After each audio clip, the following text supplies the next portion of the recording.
مضل له ومن يضلل فلا هادي له.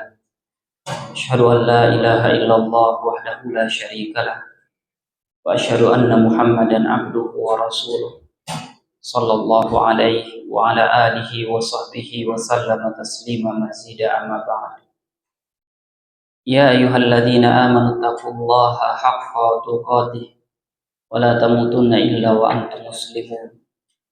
يا أيها الناس اتقوا ربكم الذي خلقكم من نفس واحدة وخلق منها زوجها وبث منهما رجالا كثيرا ونساء واتقوا الله الذي تساءلون به والأرحام إن الله كان عليكم رقيبا.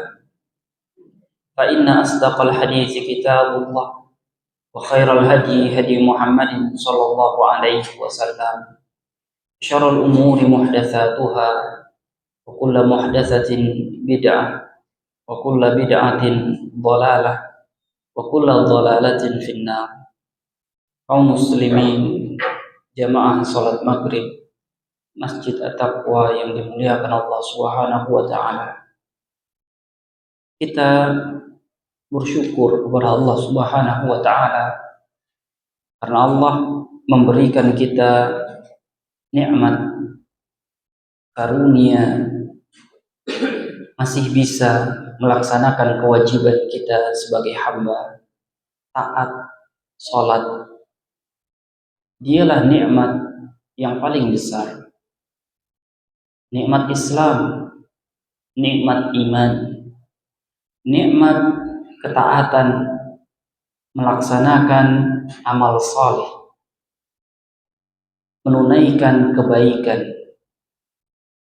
jauh dari perbuatan mungkar, perbuatan fasik, perbuatan dosa dan maksiat.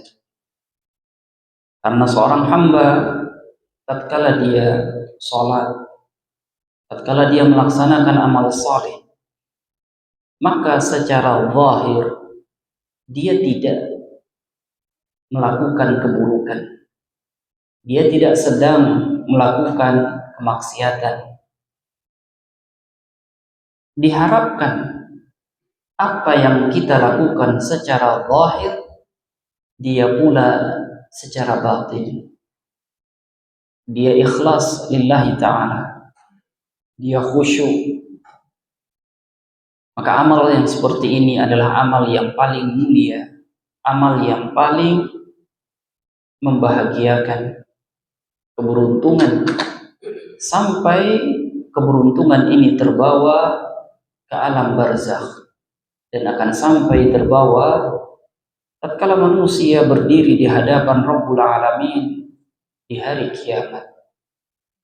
Pada kesempatan yang mulia ini kita melanjutkan pembahasan yang dibahas, disusun oleh Dr. Zaid Abdul Karim hafizahullah ta'ala dalam fikih sirah dengan tema masa rodha'ah atau menyusu Rasulullah Sallallahu Alaihi Wasallam. Nabi hidup di jazirah pada bangsa Arab yang kebiasaan mereka adalah menyerahkan anak kepada orang di pedalaman untuk disusui. Itu lumrah, itu semua melakukan itu. Maka Nabi hidup mengikuti adat masyarakat saat itu. Kata beliau, setelah dilahirkan oleh ibu beliau yang bernama Aminah, maka ibu menyusui Nabi yang mulia alaihi salatu wassalam 3 sampai 7 hari. Kalimat seperti ini menunjukkan tidak ada yang bisa memastikan lamanya berapa. Akan tetapi diperkirakan 3 sampai 7 hari. Dan kata beliau, Nabi yang mulia alaihi salatu wassalam tatkala dilahirkan oleh ibu beliau, pernah juga diasuh oleh pengasuh beliau yang bernama Barokah. Sering dikenal dengan istilah atau kunyah Ummu Aiman, Barokah. Karunia Allah luas. Allah beri hidayah pada seseorang, luput dari orang yang lain. Hikmah Allah yang tahu. Barokah ini kelak masuk Islam. Nabi menjadi nabi, beliau masih ada. Bahkan menjadi sahabat perempuan. Dan Nabi pernah mengisyaratkan anak angkat beliau untuk menikah dengan ibu asuh beliau, Barokah. Sehingga lahirlah dari kedua orang yang Nabi sangat sayangi ini, orang yang sangat Nabi cintai juga.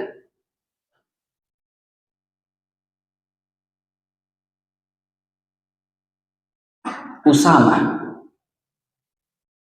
namanya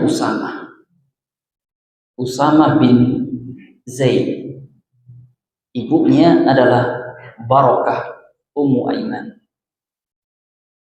Kemudian kata beliau, Dr. Zaid, dalam kitab ini halaman 58, tatkala Nabi dilahirkan, sempat beliau disusui pula oleh Thuwaibah. Thuwaibah adalah sahaya, budak milik paman Nabi yang bernama Abu Lahab. Kita pernah bahas tentang Abu Lahab.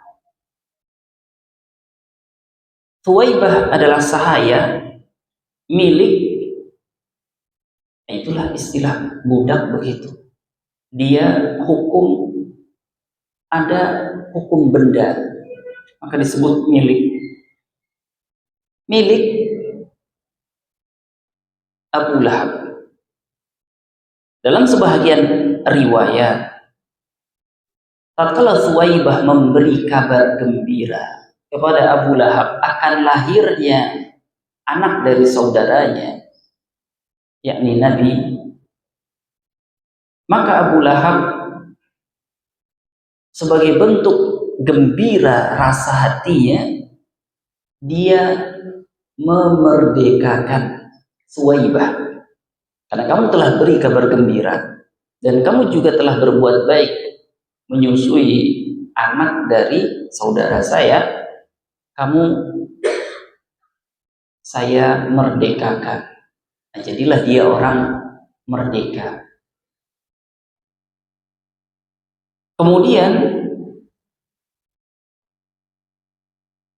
di sini juga beliau menyebutkan, Nabi pernah mengatakan, aku dan Abu Salamah itu saudara sepersusuan.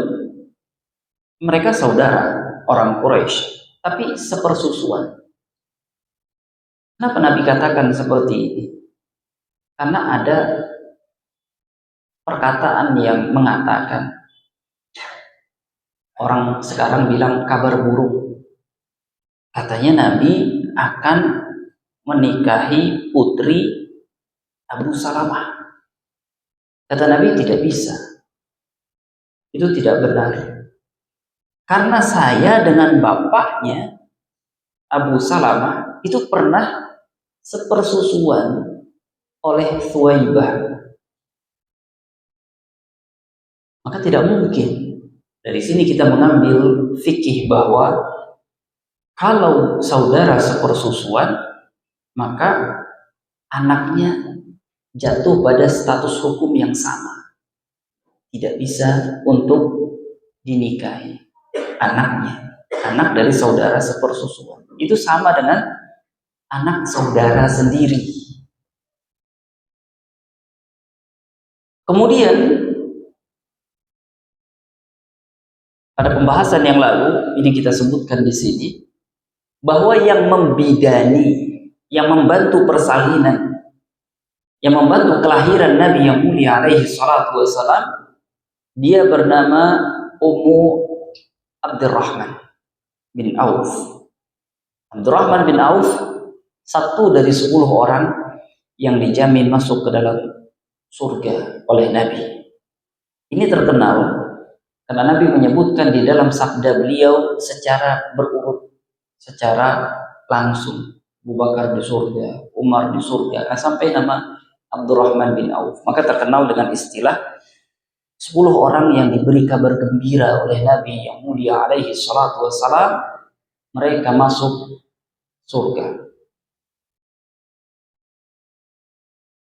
Nah, bagaimana kisah masa menyusui Nabi? Maka Dr. Zaid akan menjelaskan antara Nabi dengan Halimah.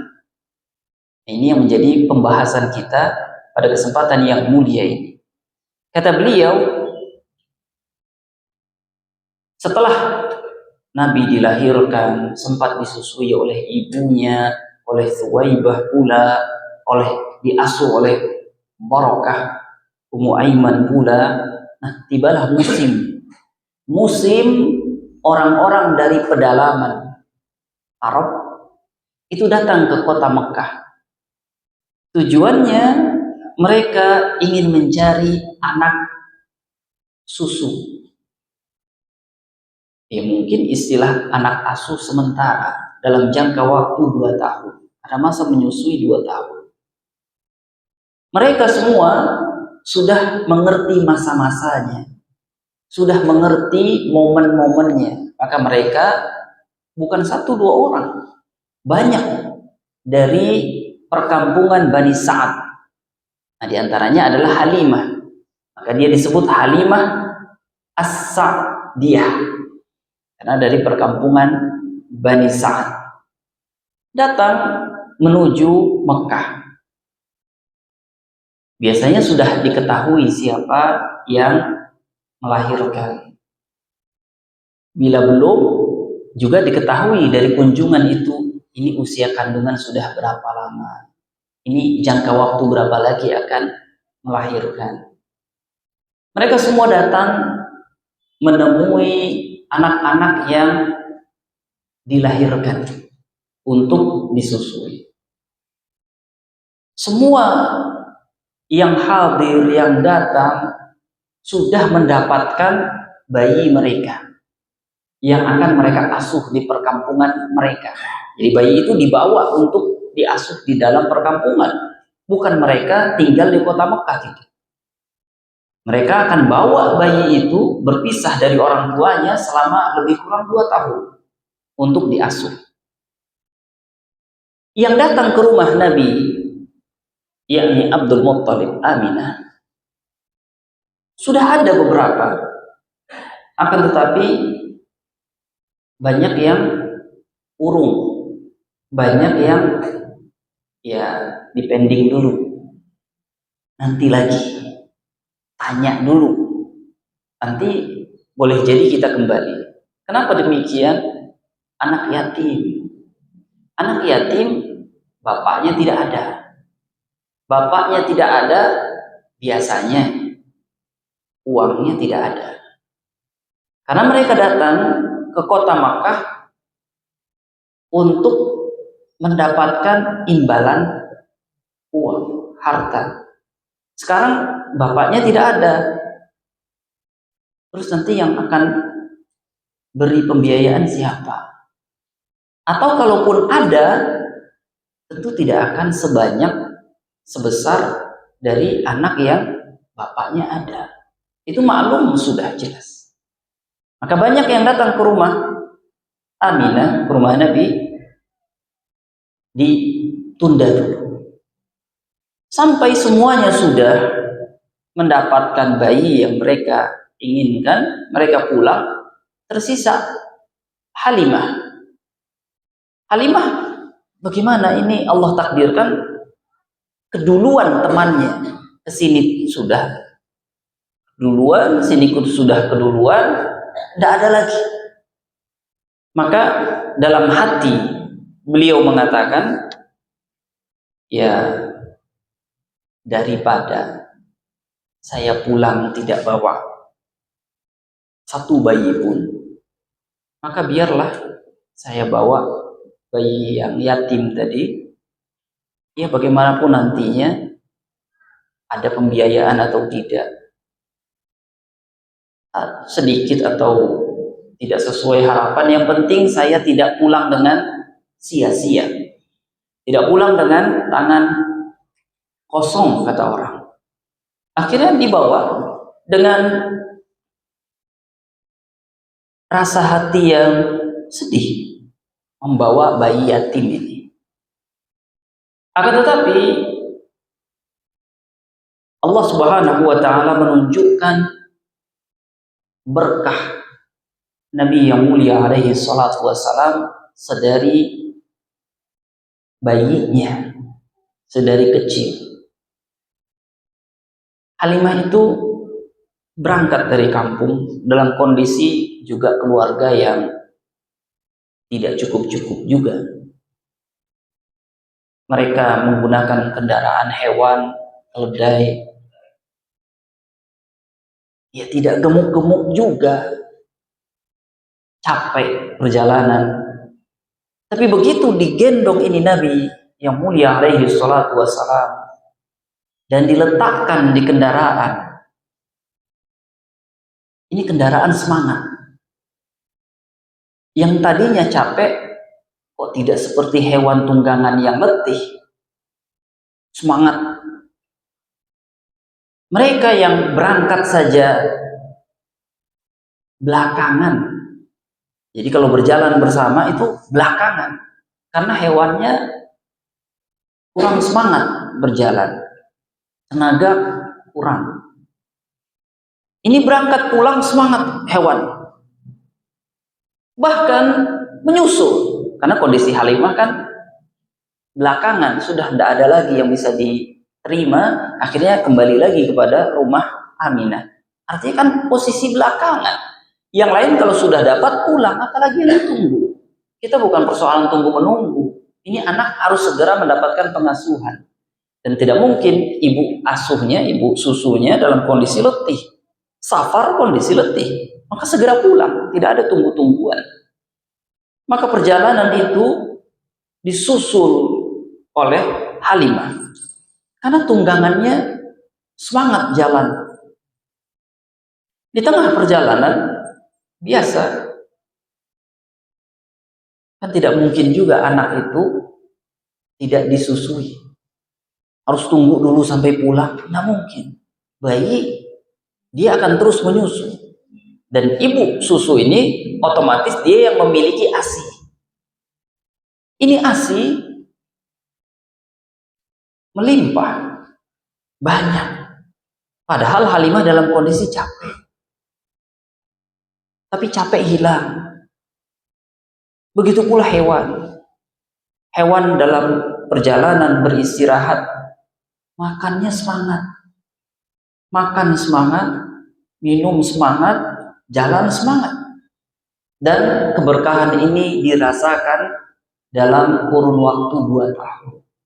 Masa Rasulullah Shallallahu Alaihi Wasallam berada di kampung Bani Sa'ad, di mana biasa hewan-hewan ternak Halimah itu makan, digembala. Di tempat itu Allah takdirkan rumput-rumputnya, tumbuh-tumbuhan yang bisa dimakan oleh hewan di situ tumbuh. Bahkan istilahnya adalah subur. Yang lain, rumput-rumput wilayah lain yang teman-teman biasa mengembalakan di tempat luas, rumputnya ya seperti normal saja. Kalau musim-musim tidak tumbuh, tidak tumbuh. Kemudian dari hewan-hewan yang biasa diambil air susunya, kambing, unta, banyak air susunya. Sementara kondisi hewan-hewan yang lain alami, normal. Kalau tidak dapat makan, tentu tidak ada air susunya. Akan tetapi hewan-hewan ini yang milik Halimah khusus, dia memiliki air susu yang banyak sehingga bisa minum gemuk-gemuk dalam 2 tahun itu. Kemudian kehidupan terasa ringan, kehidupan terasa mudah, tidak ada hal-hal yang membuat sedih, tidak ada ribut-ribut. Semuanya merasakan ini beda. Kehidupan kita kemarin sebelum bayi ini datang dengan setelah bayi ini saya gendong. Maka Halimah dalam jangka 2 tahun kan dia harus menyerahkan kembali Rasulullah Shallallahu Alaihi Wasallam kepada ibunya Aminah. Dan dia berniat, saya ingin bicara pada ibu anak ini. Saya ingin tambah. Biarlah anak ini saya asuh kembali. Saya ingin dia lebih lama bersama saya, di keluarga saya. Karena saya melihat keberkahan pada keluarga saya, anak-anak saya, juga diri saya, ternak saya, dan semua kehidupannya. Ini yang beliau sebutkan tentang masa menyusui Nabi kita yang mulia alaihi salatu wassalam. Sekarang apa fikih dari sirah singkat masa-masa ini? Apa pelajaran, apa hikmah, apa faidah yang bisa diambil? Kata beliau, yang pertama adalah menghindari polusi pergaulan. Ini beliau sebutkan di halaman 60. Bangsa Arab, apalagi kota Makkah, namanya kota. Artinya dari dulu kalau istilahnya kota itu polusi. Tapi tentu bukan polusi seperti kota kita saat ini. Polusinya adalah polusi pergaulan. Namanya kota. Yang datang ke kota itu banyak orang dari berbagai wilayah. Tentu akan membawa dampak yang kurang baik, kurang diinginkan. Nah, dari dulu sudah ada. Sampai hari ini pun sama sunatullahnya begitu. Dasarnya adalah Nabi yang mulia alaihi salatu wassalam menyebutkan dalam riwayat Imam Abu Dawud di ujung pojok kanan, al-mar'u ala dini khalilihi falyanzur ahadukum man yukhalil. Kata Nabi yang mulia alaihi salatu wassalam, orang itu biasa ikut temannya, agama temannya, kebiasaan temannya, sikap temannya, pola temannya. Maka hendaknya kalian memperhatikan siapa yang kalian jadikan teman. Lingkungan. Kalau di kota itu tidak seperti di kampung pedalaman. Pergaulannya lebih baik yang di kampung pedalaman. Kalau di kota tidak. Kalau itu sudah ada di zaman Nabi, baik, berarti apa yang ada di zaman kita saat ini sunnatullahnya demikian. Yang namanya kota, tempat berkumpulnya banyak watak orang. Berbeda dengan kampung. Tentu tidak akan sama dengan kampung. Bahkan beliau menyebutkan bagaimana keluarga Abdul Malik bin Marwan dalam halaman 60 itu. Abdul Malik bin Marwan, dia kan salah satu amir, pemimpin raja dari Bani Umayyah. Nah, kata beliau, raja ini kami sangat mencintai Walid, anaknya, Walid bin Abdul Malik. Kami sangat mencintai Walid. Nah, kecintaan kami pada anak ini yang jadi problem, jadi masalah. Kenapa? Berbeda dengan saudaranya Sulaiman. Anak-anak semuanya sama. Anak raja semuanya diasuh di kampung, di pedalaman. Tujuannya bahasa, belajar, pergaulan, tatanan, semuanya belajar. Kecuali ini anak kami yang namanya Walid. Enggak. Dia dimanja, tinggal bersama ibunya di kota Bani Umayyah, kotanya Damaskus, Syria. Tidak mendapatkan seperti yang didapatkan oleh anak-anak Arab pada umumnya yang tinggal di kampung. Sehingga ya kondisinya seperti itu, bahasanya, etikanya jauh beda. Di kampung sederhana yang diajarkan tatanan berbahasa. Ini etika di kampung, ini moral di kampung Arab saat itu. Berbeda dengan di istana. Kalau di istana, siapa yang berani sama anak raja? Mau kasih nasihat juga susah. Nah, jadi kecintaan kami pada Walid ya jadi susah. Jadi kami melihat saudaranya, anak Abdul Malik juga, Sulaiman lebih bagus, lebih pandai daripada anak yang kami cintai. Jadi banyak anak beliau, diantaranya yang ada di hati bapaknya adalah Walid. Akan tetapi begitu hasilnya. Nah, ini faidah pertama. Kenapa Nabi yang mulia alaihi salatu wassalam kok tidak dirawat oleh ibunya? Kenapa harus dibawa ke pedalaman Bani Sa'ad? Karena kebiasaan bangsa Arab saat itu ingin bahasa anaknya bagus, ingin kuat, jauh dari hiruk pikuk. Apakah beliau sebutkan? Kita tahu kota Mekah, pedagang datang ke situ, semua datang ke situ. Ruang bermain anak sempit. Kalau di kampung, ruang bermain anak luas. Maka biasa orang kota, kata beliau, Dr. Zaid, itu rekreasi.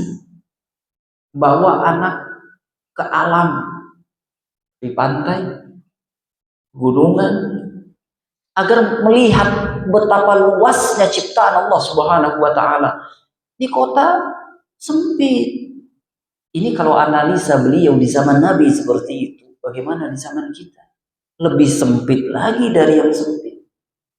Maka itu diantara manfaatnya. Dan ketika Nabi yang mulia alaihi salatu wassalam menjadi Nabi, beliau adalah orang yang paling fasih, paling tahu banyak bahasa di antara sahabat-sahabat yang ada. Nah, faidah yang kedua, pembiasaan berbahasa asli.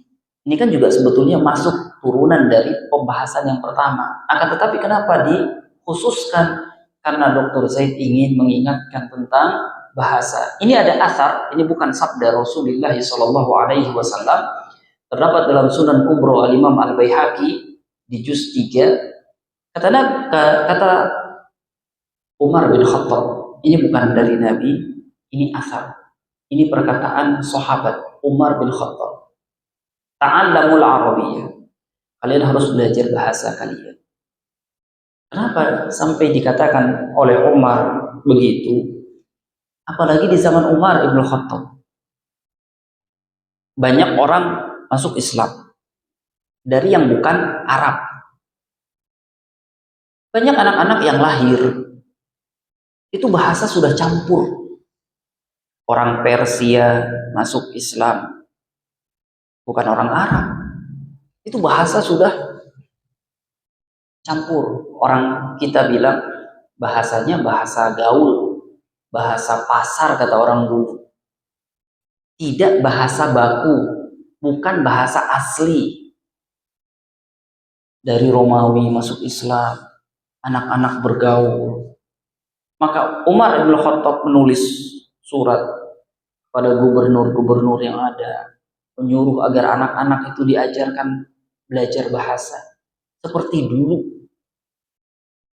ditaruh di kampung, intinya belajar bahasa. Dan beliau Dr. Zaid menyebutkan di halaman 61 sampai 62, 63 pengalaman beliau, saya pernah ke Brazil, saya pernah ke Amerika, saya pernah ke beragam negara. Saya temui anak orang Arab tapi tidak mengerti bahasa moyangnya, bahasa Arab, bahasa Al-Quran, bahasa hadis Rasulullah SAW. Saya minta mereka berucap, bicara 3 kata saja, tidak bisa. Wajahnya wajah Arab, tapi tidak paham. Ini suatu kesedihan karena beliau menilai dari segi agama, bahasa ini adalah bahasa Al-Quran. Dia bahasa hadis yang Rasulullah SAW berbicara dengan bahasa itu. Dia bahasa ulama, bahasa alim, bahasa kaum salaf. Sahabat Nabi dengan bahasa itu menjelaskan agama. Para ulama dengan bahasa itu menjelaskannya. Maka siapa yang ingin memahami nas Al-Quran, memahami hadis Rasulullah SAW, tentu dengan penjelasan dari para ulama, para sahabat ridwanullahu alaihim jami'an, yang mereka berbicara dengan bahasa Arab. Maka tentu siapa yang ingin memahaminya harus mempelajari bahasanya. Karena penterjemahan tidak bisa mewakili secara sempurna, secara 100% tidak bisa. Maka dianjurkan untuk mempelajarinya. Kemudian juga musuh-musuh Islam menyerang kaum muslimin, merusak kaum muslimin, diantaranya dengan bahasa. Membuat anak-anak kaum muslimin tidak memahami bahasa. Bukankah di antara titik lemah ahli kitab dengan kitab mereka yang ada saat ini, kehilangan bahasa asli? Kitabnya terjemahan dan tidak ada aslinya sama sekali. Bagaimana akan dirujuk? Bagaimana akan dipelajari? Bagaimana akan diketahui bahasa aslinya? Tidak ada. Berbeda dengan Al-Quran yang Allah Subhanahu wa ta'ala jaga, bahasanya asli. Bahkan ada yang ingin merubah satu huruf pun tidak bisa. Inna nahnu nazzalna dzikra wa inna lahu lahafizun. Kami yang menurunkan az-zikr, Al-Quran, kata Allah Subhanahu wa ta'ala, dan kami yang akan menjaganya. Di antara metode musuh-musuh Islam adalah merusak bahasa. Jangan sampai anak-anak Islam di negeri, suatu negeri, dia paham bahasa Arab. Terjemahan tidak apa-apa. Nah, terjemahan itu yang bisa untuk dirobah-robah, disisip-sisipkan, dirancu-rancukan. Bahasa asli sulit. Kemudian Al-Quran, berusaha untuk dijauhkan dari Al-Quran. Kemudian beliau sebut poin yang ketiga adalah Ka'bah. Berusaha untuk tidak usah dekat-dekat Ka'bah. Haji tidak usah. Karena haji adalah di mana kaum muslimin akan melihat betapa besarnya pertemuan kaum muslimin, bersatunya kaum muslimin. Kita melihat banyak etnis mungkin, banyak orang dari berbagai negara mungkin.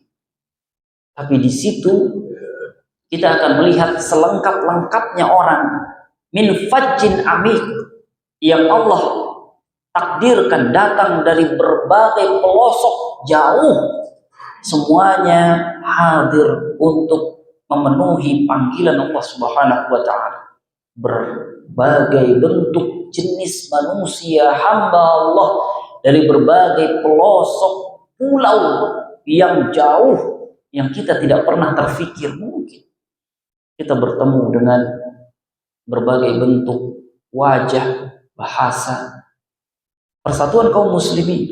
Dan bahasa juga adalah pemersatu kaum muslimin. Setiap orang, suku, wilayah punya bahasa sendiri-sendiri, tapi mereka bisa memahami dengan satu bahasa, yakni bahasa Al-Quran, yakni bahasa hadis, bahasa Nabi yang mulia alaihi salatu wassalam, yang mereka berbicara dengan bahasa yang bahasa mereka adalah bahasa Al-Quran. Maka ini adalah keutamaan bahasa Arab. Kita tidak bicarakan bahasa Arab Mesir, bahasa Arab Sudan, bahasa Arab Saudi, bahasa Arab Yaman. Enggak. Bahasa yang Al-Quran menggunakannya. Di antara yang menjadi prihatin beliau, Dr. Said juga, anak-anak Arab lebih paham bahasa gaul, bahasa pasar, yang menjauhkan mereka untuk memahami bahasa Al-Quran. Dia bukan bahasa Al-Quran. Dia bukan bahasa hadis, yang belum tentu dia akan memahami Al-Quran dan hadis dengan bahasa gaul itu. Bahasa yang terbuat dengan pergaulan yang sengaja dijauh-jauhkan oleh orang-orang yang kafir, yang sengaja menjauhkan anak Arab, anak kaum muslimin dari bahasa asli mereka. Allah Ta'ala a'lam bishawab. Kita masuk pada pelajaran yang ketiga. Baiknya pilihan Allah. Ini luas untuk kehidupan kita. Dasarnya adalah firman Allah Subhanahu wa taala. Beliau sebutkan di sini pada halaman 64 dalam surat An-Nisa ayat 19 dan surat Al-Baqarah ayat 216. Fa'asa an takrahu syai'an wa yaj'alallahu fihi khairan katsiran. Ayat yang lain, wa asa an takrahu syai'an wa huwa khairun lakum. Boleh jadi kamu tidak suka sesuatu, ternyata pada sesuatu yang tidak kamu sukai, Allah munculkan kebaikan yang banyak. Pelajaran dari Halimah. Bukankah Halimah dia menerima bayi itu kurang suka? Dia inginkan yang lain. Bukan bayi ini yang diinginkan. Akan tetapi dari bayi inilah Allah berikan keberkahan, kebaikan untuk Halimah. Bahkan Halimah dengan izin Allah, kembali izin Allah, dia bisa menerima hidayah Islam. Dia bisa menerima hidayah Islam. Ibu beliau tidak. Tapi Halimah bisa menerima hidayah Islam. Walaupun jauh perjalanannya. Setelah Fatu Mekah, baru Halimah menerima hidayah Islam. Di perang Hunain, baru Halimah bisa menerima hidayah Islam. Dan ini terjadi pada banyak dari kehidupan kita. Banyak hal mungkin yang Allah palingkan dari kita. Kita ingin sesuatu A, Allah tidak kasih. Akan tetapi pada hal itulah kebaikan yang banyak. Di suatu berita, ada seorang anak dari negeri Arab ingin pindah ke Amerika. Ayahnya sudah foto, ibunya sudah foto, saudarinya sudah foto. Ini anak yang terakhir tidak mau foto. Karena foto tidak boleh pakai hijab. Tidak mau. Wah, cekcok panjang kali lebar, akhirnya ditinggal pesawat. Justru karena ulur-ulur itulah Allah Subhanahu wa taala berikan kebaikan, karena pesawat mengalami kecelakaan pada akhirnya. Ini contoh, dan pada kehidupan kita banyak. Kalau kita perkenankan setiap di antara jamaah yang hadir bercerita akan pengalaman hidup, tentu akan kita temukan yang seperti ini. Kalau Allah tidak takdirkan begini, mungkin saya tidak akan menemui ini. Kalau Allah tidak takdirkan begitu, mungkin saya tidak akan menemui itu. Banyak pilihan yang Allah pilih itu lebih baik. Sekarang bagaimana dengan orang yang mengatakan, saya tidak?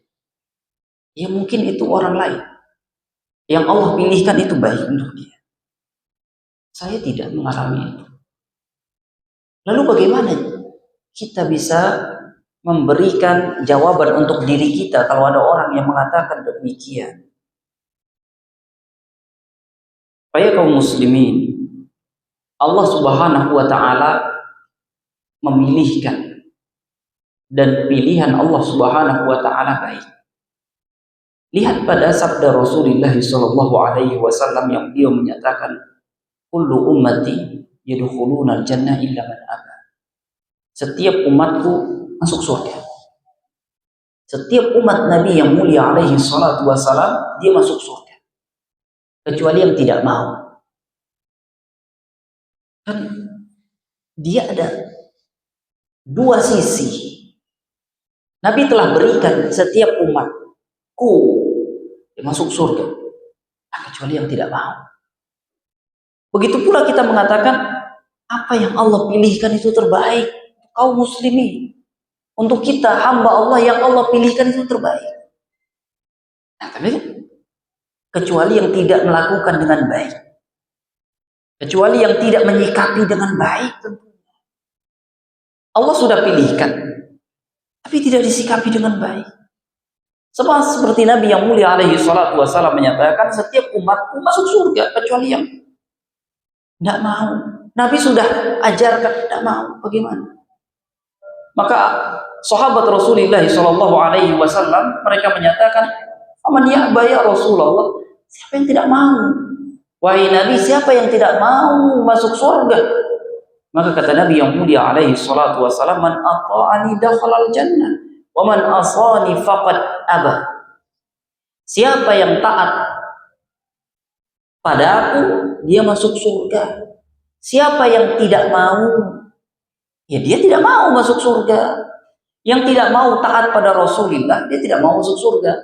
Ini permisalan sama seperti anak-anak. Nih, anak-anak. Ini berlaku, jelas berlaku.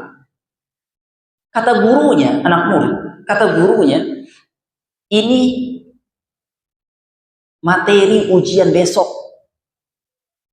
Ada latihan soalnya.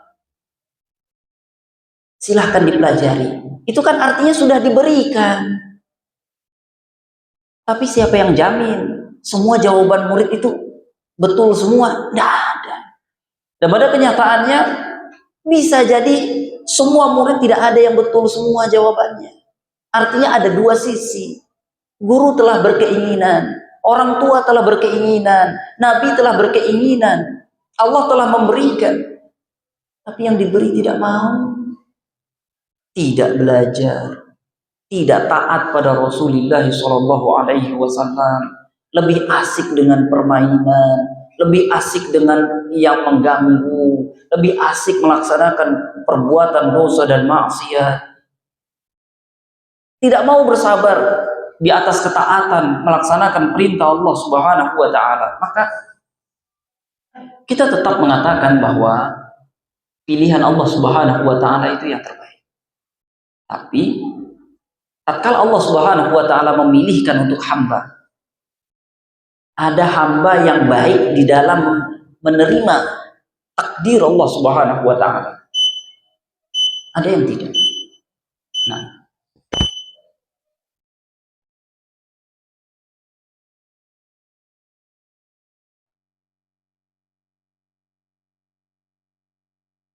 kesimpulannya adalah semua takdir Allah baik bagi hamba.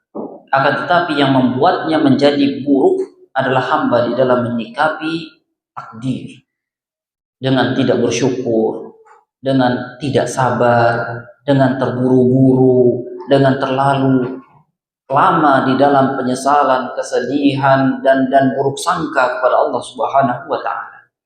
Kita masuk pada pelajaran yang keempat, mencintai Rasulullah Shallallahu Alaihi Wasallam sangat bermanfaat. Dasarnya adalah hadis, la yu'minu ahadukum hatta akuna ahabba ilaihi min waladihi wa walidihi wan nasi ajma'in. Kata Nabi yang mulia alaihi salatu wassalam, tidak sempurna iman kalian sampai aku lebih kalian cintai daripada anak, orang tua, atau seluruh manusia. Di sini beliau membawakan sebuah riwayat pada halaman 65. Kata beliau, kalau. Kalimat kalau ini mengisyaratkan bahwa riwayat ini ada perbedaan pendapat para ulama.